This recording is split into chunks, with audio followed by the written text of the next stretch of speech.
We very much appreciate the message, and now our next speaker is Senator Angus King of Maine. There he is. I want to give one brief word about the great tie between the state of Alaska and the state of Maine. Many of you here may not realize this, but there is an Arctic caucus in the Senate of these United States.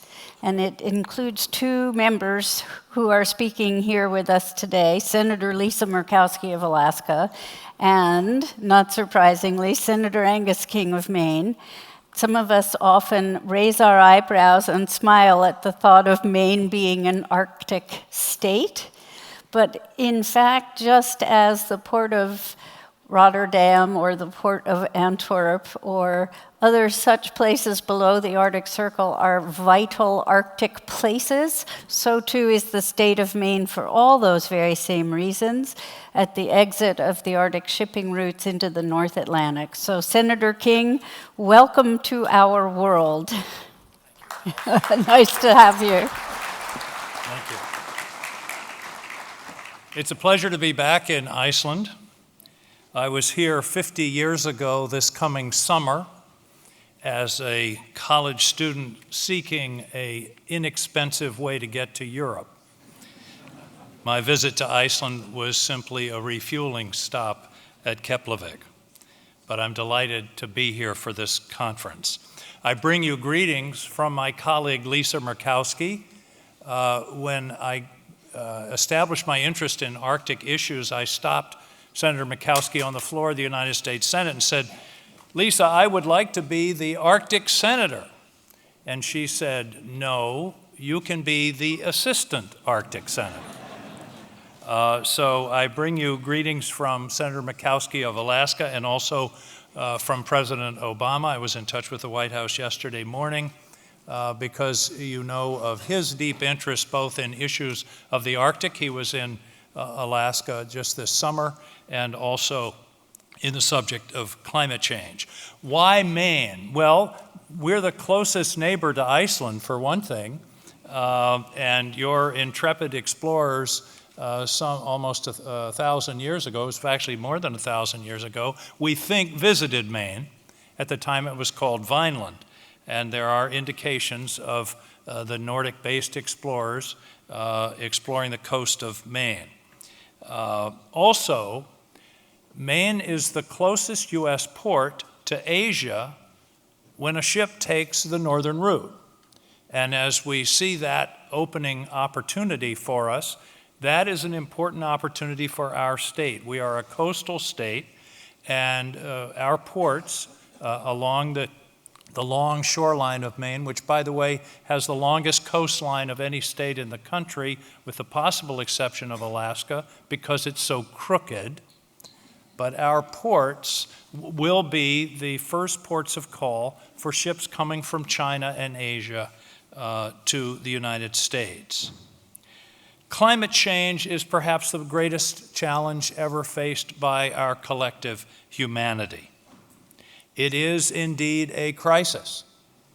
And I'm pleased to follow on the podium the Minister of China, because my understanding is that the Chinese word for crisis is made up of two words, two symbols.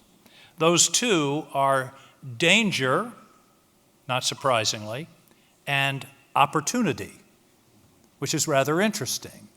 And a crisis, to me, is a time of danger, but also a time of great opportunity. The opportunities for scientific collaboration, for political collaboration, for the world finally realizing its potential to come together to meet a common challenge. Climate change can only be solved by international cooperation. As has already been mentioned, air, carbon does not respect boundaries. It must be through cooperation and dialogue that this problem is addressed. The Arctic, of course, is an issue that has emerged almost literally, in part because of the changes wrought by our climate. The Arctic opening up is the equivalent of the discovery of the Mediterranean Sea, which is an interesting way to think about it.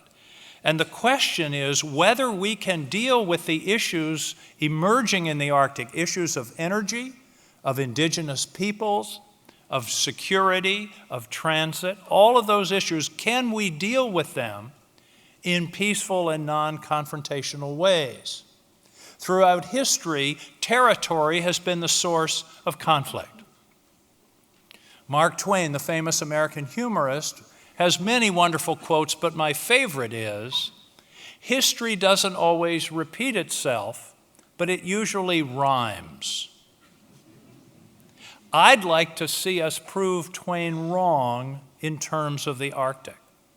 That we don't have to repeat history and it doesn't even have to rhyme, that we can solve these issues, many of which are contentious, many of which involve questions of national sovereignty. But can we resolve these issues through cooperation, dialogue, international organizations, groups like the Arctic Circle and the Arctic Council? Can we resolve these issues in ways that are peaceful and that are productive and that are beneficial to the citizens of the entire world? What we're talking about here this weekend is change. And change is hard. A friend of mine in Washington said, "Everyone's for progress, no one's for change." Change is difficult, and it always has been. And so we must rise to deal with this change.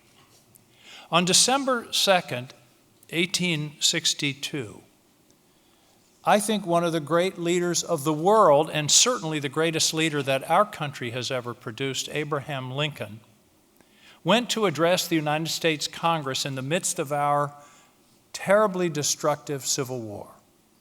And he was trying to impress upon the members of Congress the element of change and the challenge that that gave to our country. And in the process, he spoke what I think is the most eloquent and concise and best advice to any of us about how to deal with the issues of change. And I believe it's terribly apt today. Here's what Lincoln said: "The dogmas of the quiet past are inadequate to the stormy present. The occasion is piled high with difficulty. Therefore, we must rise with the occasion. As our case is new, so we must think anew and act anew. We must disenthrall ourselves, and then we shall save our country."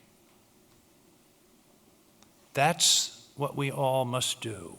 We must disenthrall ourselves, and then we shall save our planet. Thank you.